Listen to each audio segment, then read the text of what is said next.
नमस्कार दोस्तों, कैसे हो आप सभी। उम्मीद करता हूँ काफ़ी अच्छे होंगे।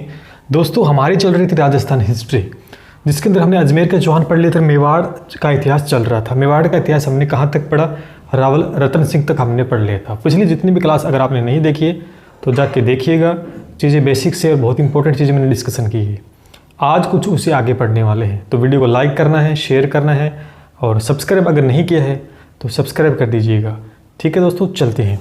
आज हम पढ़ने वाले हैं रावल रतन सिंह के बाद में राणा हमीर। ठीक है दोस्तों। देखो दोस्तों, एक आदमी था राणा हमीर। कौन था? राणा हमीर। सबसे पहला जो प्रश्न बनता है दोस्तों, इसको लेकर बनेगा इसके शासनकाल को। मैं हमेशा ही बताता हूँ जिसके शासनकाल का पूछा जाता है तो इसका शासनकाल 1326 से लेकर दोस्तों 1364 तक इसका शासनकाल आपको ध्यान में रखना है। इसके शासनकाल में दोस्तों क्या था, इसने मेवाड़ के अंदर राणा शाखा की शुरुआत की। राणा हमीर क्योंकि मेवाड़ का पढ़ रहे हैं, तो इसके शासनकाल के अंदर मेवाड़ में शुरुआत किसकी हुई दोस्तों? शुरुआत हुई यहाँ पर राणा शाखा की। राणा, तो आपसे प्रश्न पूछा जा सकता है, ये से आएगा शायद ना, शाखा, कि भाई मेवाड़ के अंदर राणा शाखा की शुरुआत किसने की? तो राणा हमीर ने की थी। याद रह जाएगा। मेवाड़ के अंदर दोस्तों इसने जो शुरुआत की थी, सिसोदिया वंश की भी शुरुआत दोस्तों की थी। ये भी आपको ध्यान रखना है। सिसोदिया वंश की भी शुरुआत राणा हमीर ने की थी। तो कि प्रश्न बनते हैं कि राणा शाखा की मेवाड़ के अंदर जो शुरुआत की थी वो राणा हमीर ने की थी। अब के बाद राणा ही राणा आएंगे, अब देखना आप। ठीक है। और सिसोदिया वंश की शुरुआत भी राणा हमीर ने ही की थी मेवाड़ के अंदर। ठीक है मेरे प्यारे बच्चों। अब देखिए, अब दोस्तों यहां पे देखिए, इसको कुछ उपनाम से भी जाना जाता है। उपनाम से भी दोस्तों ये जाना जाता है। उपनाम का इसका एक है विषम घाटी पंचानन। विषम घाटी पंचानन, इसे विषम घाटी पंचानन भी कहते हैं। मेवाड़ का उद्धारक भी दोस्तों इसे बोला जाता है। मेवाड़ का उद्धारक, इसे मेवाड़ के लिए काफ़ी अच्छे काम किए थे तो इसलिए मेवाड़ का उद्धारक भी इसे बोलते हैं। वीर राजा भी दोस्तों इसे बोला जाता है। वीर राजा भी इसे बोला जाता है। तो विषम घाटी पंचानन किसे बोलते हैं ये ध्यान रखना है। मेवाड़ का उद्धारक किसे बोलते हैं? राणा हमीर को। और वीर राजा के नाम से कौन फेमस है इतिहास, मेवाड़ के इतिहास में? तो राणा हमीर फेमस है। इतनी बात दोस्तों इसके बारे में आपको ध्यान रखनी रह जाएगी याद। ठीक। अब दोस्तों इतना ही काम इसने किया था। इसके अलावा आपसे प्रश्न राणा हमीर से कुछ दूसरा प्रश्न नहीं पूछा जा सकता है। इसका फिर पुत्र हुआ क्षेत्र सिंह। इसका पुत्र था क्षेत्र सिंह दोस्तों। इसका शासनकाल अब 1364 से खत्म हो जाता है, यहाँ पर 1421 तक रहता है। ठीक है, 1421 तक इसका शासनकाल 1382 तक होगा। ठीक है, 1382 तक रहता है। अब इस क्षेत्र से ने कोई काम, बेहतरीन काम नहीं किए तो इसका इतिहास में कोई वर्णन नहीं ज़्यादा, और यहाँ से प्रश्न भी दोस्तों नहीं पूछे जाते हैं। फिर इसका पुत्र होता है एक राणा लाखा। राणा लाखा, जिसे लक्ष्य सिंह के नाम से भी जाना जाता है। इसके शासनकाल 1382 से स्टार्ट होता है दोस्तों और 1421 तक चलता है। ये इंपॉर्टेंट है, इससे रिलेटेड प्रश्न काफ़ी ज़्यादा पूछे जाएंगे। समझे आप। राणा हमीर से हमने शुरुआत की। मेन जो प्रश्न पूछे जाते हैं वो मेवाड़ में शुरुआत राणा शाखा की राणा हमीर ने की थी। सिसोदिया वंश की नींव भी, वंश की शुरुआत भी राणा हमीर ने। इसे विषम घाटी पंचानन, मेवाड़ का उद्धारक कहते हैं और वीर राजा के नाम से भी दोस्तों फेमस है। बाकी इसने कोई विशेष काम नहीं किया, तो इतनी ही बात इसके बारे में आपको ध्यान में रखनी है। ठीक है। अब इसका पुत्र था क्षेत्र सिंह, कोई विशेष कार्य नहीं किया, याद रख लेना क्षेत्र सिंह किसका पुत्र था। इस तरह का छोटा मोटा प्रश्न बन सकता है। उसके बाद में दोस्तों इसका पुत्र होता है राणा लाखा। इससे विशेष जुड़ी बातें आपको ध्यान में रखनी। अब हम पढ़ने वाले हैं राणा लाखा को। तो आगे बढ़े दोस्तों, अब पढ़ते हैं राणा लाखा। तो यहां नाम लिख लेते हैं राणा लाखा, जिसे इसका शासनकाल आपको ध्यान में रखना है। 1382 से दोस्तों स्टार्ट होता है, 1421 तक रहता है। ठीक है। इसके शासनकाल में दोस्तों इसने पिछोला झील का निर्माण करवाया। इसके शासनकाल में किसका निर्माण हुआ? पिछोला झील का, जो कहां पर है दोस्तों? जो कि उदयपुर के अंदर है। कहां पर है? उदयपुर में है। और एक बंजारे के द्वारा, सुना है बंजारे, बंजारे के द्वारा इस झील का निर्माण, बंजारे रे, ठीक है, बंजारे के द्वारा इस झील का निर्माण दोस्तों किया गया। पिछोला झील का निर्माण, पिछोला झील कहाँ पे? पहला प्रश्न, उदयपुर में। किसने करवाया निर्माण? किसके शासनकाल में? राणा लाखा में। किसके द्वारा? एक बंजारे के द्वारा। इसके शासनकाल में दोस्तों जावर के अंदर, जावर एक स्थान है उदयपुर में ही, जहाँ पर चांदी की खानी निकली, चांदी की खानी निकली दोस्तों जावर के अंदर। तो किसके शासनकाल में जावर के अंदर चांदी की खानी निकली? ये प्रश्न इंपॉर्टेंट है। तो राणा लाखा के अंदर तो चांदी की खानी निकली, तो सुख समृद्धि आने लगी राज्य के अंदर। ठीक है दोस्तों। इसका एक ज्येष्ठ पुत्र था, इसका ज्येष्ठ पुत्र था, एक ज्येष्ठ पुत्र था राव चूड़ा, जिसे कुंवर चूड़ा के नाम से भी जानते हैं, राव चूड़ा था। इसका एक बड़ा पुत्र था राव चूड़ा। ठीक है। तो यहाँ पर पैसे वगैरह ज़्यादा हुए इस राज्य में, तो रणमल राठौर की बहन थी हंसाबाई, एक औरत का नाम था हंसाबाई। ये किसकी बहन थी? ये बहन थी रणमल राठौड़ की, रणमल राठौड़ की बहन थी। कौन थी? हंसाबाई। इस रणमल राठौड़ ये कोई नारियल लेके गया अपनी बहन के लिए, कहाँ पर? राणा लाखा के पास गया भाई। वो जतने सगुन लेकर गया, तो किसके लिए गया? ये गया कि राव चूड़ा के लिए गया। कहानी सुनना दोस्तों, राव चूड़ा के लिए गया कि भाई आपके बड़ा पुत्र है, उसकी शादी हम हंसाबाई से हम करना चाहते हैं, तो आपका क्या विचार है? ये उम्रदराज था, बूढ़ा था, तो इसने बड़ी हंसी में बोला भाई कि हमारे लिए नारियल कौन लेके आए, हम बूढ़ों के लिए नारियल कौन लेके आए। ये बात हंस के बोल दी। इसने तो मजाक की थी कि भाई हंसाबाई तो जवान थी, राव चूड़ा भी जवान था, तो इनकी शादी तो बनती है। तो इसने एक मजाक में एक वाक्य बोला कि हम बूढ़ों के लिए नारियल कौन लेके आए। तो फिर राजा तो फिर यही था, सुख से इसके पास ही थे पैसे। तो रणमल राठौड़ ने सोचा दिमाग लड़ाई की बात में तो दम है, सीरियस ले गया बात को, घर गया और हंसाबाई से बात की, बातचीत करके। पहले दोस्तों ये विशेष था कि गद्दी ही विशेष थी, राजपाट ही सब कुछ माना जाता था। तो विचार विमर्श कर लिया हंसाबाई से कि भी ऐसे ऐसे करेंगे। तो एक संदेशा भिजवाता है, किसको? इस राणा लाखा को। संदेशा ये भिजवाता है कि भी हंसाबाई के जो पुत्र होगा, हंसाबाई के जो पुत्र होगा उसको मेवाड़ का, यानी मेवाड़ का क्या बनाया जाएगा यहाँ पर? सॉरी, मेवाड़ की जो गद्दी है उसके ऊपर हंसाबाई का पुत्र ही बैठेगा। अगर जन्म लेता है तो हम क्या कर देंगे? विवाह कर देंगे हंसाबाई का राणा लाखा से, कि भी शर्त मंजूर है क्या? अब ये चक्कर में फंस गए कि अरे ये क्या, मैंने तो एक मजाक में व्यंग्य किया था, यहाँ तो बात सीरियस हो गई है। लेकिन ये बात पता लगती है इस राव चूड़ा को, राव चूड़ा को पता लगती है कि ठीक बात है। इसने विचार करके इसने भी वापस एक प्रत्युत्तर संदेश भिजवाता है इस रणमल राठौड़ को कि बिल्कुल तैयार है हम, आप शादी कर दीजिएगा हमारे पिता से, हम तैयार हैं, हम बिल्कुल भी विवाह नहीं करेंगे। तो ये कसम खाता है, ये कसम खाता है क्या? कि न तो करेंगे विवाह है, न तो करेंगे विवाह है और न बैठेंगे गद्दी पर कसम खा लेता है। इसलिए इसे विवाह न करने के बाद इसे एक नाम दिया गया भीष्म पितामह, इसलिए मेवाड़ का इसे भीष्म पितामह दोस्तों कहा जाता है। तो आपसे प्रश्न पूछे, मेवाड़ का भीष्म पितामह, भीष्म पिता किसे बोलते हैं? कुंवर चूड़ा। क्यों बोलते हैं? किसने कसम खा ली थी कि न तो विवाह करूंगा न गद्दी पर बैठूंगा। किसके लिए? अपने पिता के लिए। तो इनकी शादी हो जाती है राणा लाखा और हंसाबाई की, होगी शादी। इसके फिर पुत्र जन्म होता है, इसका पुत्र होता है राणा मोकल। राणा, अब देखो राणा लाखा, राव चूड़ा, राणा लाखा, सॉरी राणा मोकल, राणा मोकल पुत्र को जन्म देती है। गद्दी तो फिर ही बैठेगा। तो इसका शासनकाल स्टार्ट होता है 1421 से, यहाँ से 1421 से 1433 तक शासनकाल राणा मोकल।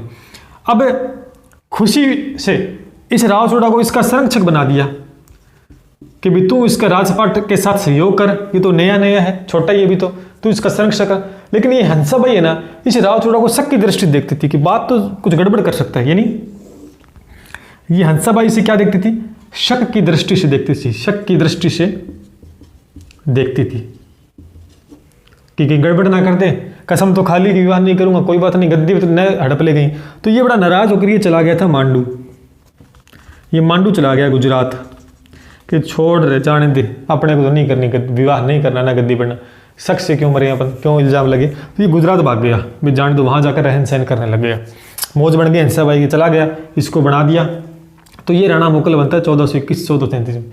इधर चाचा रणमल राठौड़ की इसकी सहायता से या इसके कहने पर चाचा मेरा ने इसकी हत्या कर दी, इसकी हत्या हो गई 1433 में। किसने की? चाचा व मेरा ने की। चाचा व मेरा ने की, किसके कहने पर? इस रणमल राठौड़ के कहने पर। तो ये भी प्रश्न बहुत इंपॉर्टेंट है कि राणा मोकल की जो मृत्यु किसने की? चाचा मेरा ने की, रणमल राठौड़ के कहने पर कर दी। बस यही था, एक दूसरे को मारना ही था। बाप बेटा बाप को मारता, फिर उसके बेटा था उसको मार देता। तो इसके एक पुत्र हुआ था दोस्तों, राणा मोकल के पुत्र हुआ था राणा कुंभा। तो ये पुत्र को जन्म देता, मैं यहाँ लिख देता हूँ, ठीक है, राणा कुंभा ये होता है। राणा कुंभा इसका पुत्र है राणा मोकल का। तो आपसे प्रश्न में पुत्र भी पूछा, किसका पुत्र क्या है? राणा कुंभा। अब राणा कुंभा बदला लेगा अपने पिता का, क्योंकि इधर इन्होंने हत्या कर दी, तो राणा कुंभा लड़ाई लड़ेगा। तो अब राणा कुंभा के बारे में दोस्तों पढ़ने वाले हैं। तो कहाँ से शुरुआत की? राणा हमीर से चलते चलते अब हम आ गए हैं राणा कुंभा तक। समझ में आई? इस तरह से हिस्ट्री दोस्तों पढ़ी जाती है। तो चलते हैं फिर राणा कुंभा को पढ़ते हैं। अब दोस्तों पढ़ेंगे राणा कुंभा को, ठीक है। उम्मीद करता हूँ समझ में आ रहा होगा आप सभी के। चलिए ठीक है। अब देखो, एक आदमी है राणा कुंभा, किसका बेटा है? समझ में तो आ गया होगा, राणा मोकल के। पहला ही प्रश्न बनेगा दोस्तों शासनकाल को लेकर, जो 1433 से स्टार्ट होता है और 1468 तक इसका शासनकाल। पहला ही प्रश्न बनेगा। इसकी माता का नाम क्या था? सौभाग्य देवी, याद रखना है। पूछा तो नहीं जाता कई बार, लेकिन पूछ लेंगे। पिता कौन था? अभी बताया, राणा मोकल। कौन था? राणा मोकल, ठीक है। ये तीनों कलाओं में क्या था? निपुण था। तीनों कलाओं में क्या था दोस्तों? ये निपुण था। किसके अंदर? गीत में, वाद्य में, बजाने वाला, और नृत्य में। तीनों कलाओं में ये निपुण था, याद रखेंगे इस बात को। देखो दोस्तों, माता का नाम सौभाग्य देवी था, पिता राणा मोकल था, ठीक है। तीनों कलाओं में निपुण था। गाना गाता था, बाद यानी बजाता भी था, नाचता भी था। तीनों ही क्वालिटी थी इसके अंदर। तो विशेष ये गुण होने के बावजूद इसके शासनकाल को कला का स्वर्ण युग बोला गया दोस्तों। तो इसके काल के अंदर कला को इसने काफ़ी ज़्यादा महत्व दिया, इसलिए वास्तुकला या कला का स्वर्ण युग मेवाड़ के अंदर किसके काल को माना गया? राणा कुंभा के काल को दोस्तों माना गया है, ठीक है। इसे कुछ उपाधियों से भी नवाजा गया है। पहली दोस्तों जो उपाधि है वो है हाल गुरु। अब हाल गुरु है। दूसरी दोस्तों उपाधि है इसकी दान गुरु। हाल गुरु, दान गुरु और परम गुरु। कई बार प्रश्न बनता है। फिर आता है राणो रासो। राणो रासो, हिंदू सुरतान और आपका अभिनव भट्टाचार्य है। अभिनव भट्टाचार्य, ये कुछ उपाधियां। यहाँ से प्रश्न बनता है ये उपाधि किसको प्रदान थी? ठीक है, तो राणा कुंभा को। अब उपाधियों का मतलब क्या है? हमें ये तो पता होना चाहिए कि उपाधियों का मतलब क्या। बच्चे क्या रट लेंगे, हिस्ट्री में रटना उनका सबसे बड़ा काम है। रटना नहीं दोस्तों। हाल गुरु का मतलब होता है कि पहाड़ी दुर्गों का स्वामी था। पहाड़ों पे जो दुर्ग थे उनका स्वामी था, इसके पास था, इसलिए इसे हाल गुरु बोला गया है। दान गुरु इसलिए बोला गया कि बहुत बड़ा दान देता था, इसलिए। परम गुरु क्या था? अपने समय का सर्वोच्च शासक था, परम गुरु इसलिए बोला गया है। राणो रासो क्यों बोला गया है? क्योंकि साहित्यकार जितने भी थे इसके शासनकाल में आते थे उनको आश्रय देता था, तो साहित्यकारों का आश्रय देता था, इसलिए दोस्तों इसे राणो रासो बोला गया है। हिंदू सुल्तान, क्योंकि एक तो हिंदू था और सभी हिंदुओं में जो राजा हुए थे उनमें सर्वोच्च काम इसने अच्छा किया, इसलिए इसे हिंदू सुल्तान बोला गया। अभिनव भट्टाचार्य की उपाधि क्यों प्रदान की गई? इसलिए क्योंकि कलाओं में निपुण था, इसलिए इसे अभिनव भट्टाचार्य की दोस्तों उपाधि भी इसे दी गई थी। एक प्रश्न कई बार पूछा गया दोस्तों, कुंभा का शिल्पकार कौन था? कुंभा का शिल्पकार था दोस्तों मंडन। ये बहुत बार रिपीटेड क्वेश्चन है, तो याद रखना इस बात को। तो सीधा सीधा प्रश्न पूछते, कुंभा का शिल्पकार कौन था? मंडन था। तो एक बार फिर देखेंगे, राणा कुंभा शासनकाल को लेकर प्रश्न पूछा जा सकता है। माता सौभाग्य देवी, पिता राणा मोकल, तीनों कलाओं में निपुण था, गाने में, बजाने में और नाचने में। खतरनाक आदमी था। आजकल तो एक ही कला ही नहीं आती है। शासनकाल में कला का स्वर्ण युग माना जाता है। कुछ उपाधियों से नवाजा गया था। ये कुछ उपाधियां हैं इसके पास दोस्तों, आपको ध्यान में रखना है। और शिल्पकार कौन था इसका? मंडन था। इसके द्वारा कुछ ग्रंथ भी लिखे गए हैं। संगीतराज मीमांसा, चंडी शतक, है ना, ये याद रखने आपको। इसने कुछ ग्रंथ की भी रचना की है। एक तो संगीतराज, मैं लिखा ही देता हूँ आपको। संगीतराज हो गया, संगीतराज, मीमांसा, फिर चंडी शतक, ये कुछ ग्रंथ हैं। संगीतराज मीमांसा, चंडी शतक, ये आपसे प्रश्न पूछ सकते हैं राणा के द्वारा। रसक प्रिया एक आ गया, रसक प्रिया, ठीक है, तो ये याद रखना, इसके द्वारा लिखे गए ग्रंथ हैं। किसके द्वारा लिखे गए हैं? राणा कुंभा के द्वारा। देखो हिस्ट्री में दोस्तों आप लाइन वाइज गाइड में पढ़ोगे ना तो कोई मतलब वाली बात तो है नहीं, लेकिन जिस तरह से मैं आपको यहाँ पर समझा रहा हूँ, ये चीज़ें बता रहा हूँ, इस तरह से अगर आप पढ़ते हो खुद और इसी तरीके के अगर नोट्स बनाते हो तो दोस्तों बहुत अच्छे तरीके से आप हिस्ट्री को कवर कर पाओगे। तो राणा कुंभा के बारे में कुछ विशेष बातें आपने देखी दोस्तों। अब दोस्तों राणा कुंभा के सामने कुछ समस्याएं थी। अपने पिता की मौत का बदला लेना चाहता था और इधर रणमल राठौड़ की शक्ति समृद्ध हो चुकी थी, उसका प्रभाव भी उसे कम करना था। इधर चाचा मेरा मोहम्मद खलजी के पास चले गए थे शरण दे दी थी, जो कि मालवा का शासक था। अब युद्ध होता है सारंगपुर का। तो यहाँ पर दोस्तों है कुंभा, सीधा लिखता हूँ मैं, एक तरफ तो आपका कुंभा है और एक तरफ है मोहम्मद खिलजी फर्स्ट खिलजी, ठीक है दोस्तों। इसने क्या शरण दे रखी थी चाचा व मेरा को, चाचा व मेरा को इसने क्या दे दी थी? शरण। और ये क्या थे? इसके दुश्मन थे, क्योंकि इन्होंने इनके पिता को मार दिया था।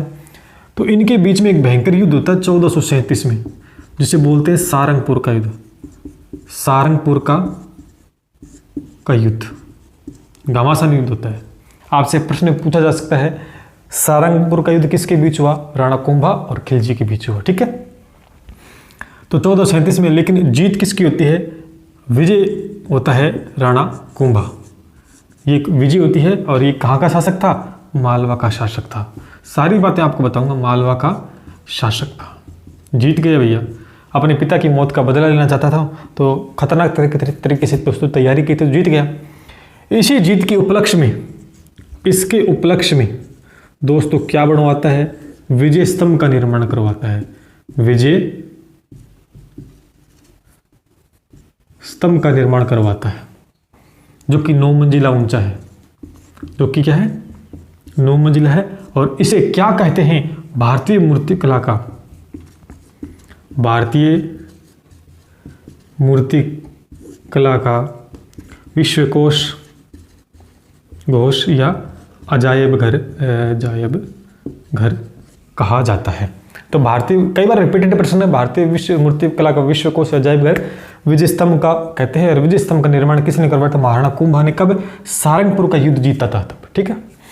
इसके बारे में एक दो बातें आपको ध्यान रखनी है। पहला ही प्रश्न बन सकता है कि माध्यमिक शिक्षा बोर्ड राजस्थान माध्यमिक शिक्षा बोर्ड का प्रतीक चिन्ह आपसे पूछे ना, तो वो क्या है? विजय स्तंभ। प्रतीक चिन्ह है, याद रखना दोस्तों, बहुत इंपॉर्टेंट प्रश्न है। माध्यमिक शिक्षा बोर्ड जो राजस्थान का है उसका प्रतीक चिन्ह है विजय स्तंभ है। दूसरा एक और प्रश्न है, पुलिस मुख्यालय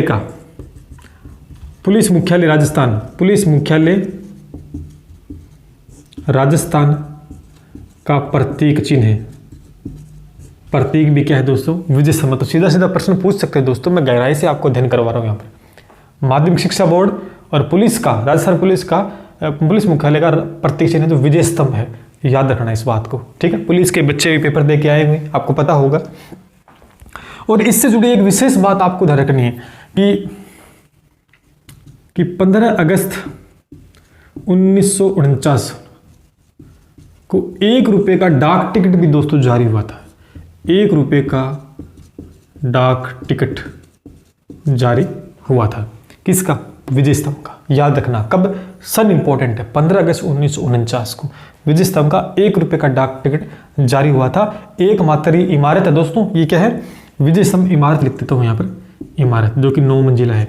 इमारत का 1 रुपये का डाक टिकट जारी हुआ था। कब? 15 अगस्त 1949 को। आई बात समझ में आप सभी की? तो ये था पहला युद्ध सारंगपुर का मोहम्मद खिलजी। अभी मानेगा नहीं, अभी चंपानेर की संधि भी करेगा, आगे कुतुबुद्दीन ऐबक भी आएगा, अभी आगे पढ़ेंगे धीरे धीरे सारी चीजें। तो इतनी चीज आपको ध्यान में रखनी है। एक एक चीज बता रहा हूं, यहां से प्रश्न सीधे सीधे आपको देखने को मिलेंगे दोस्तों। तो आज की क्लास में दोस्तों इतना ही करेंगे। कैसे लगी आज की क्लास कमेंट करके जरूर बताना।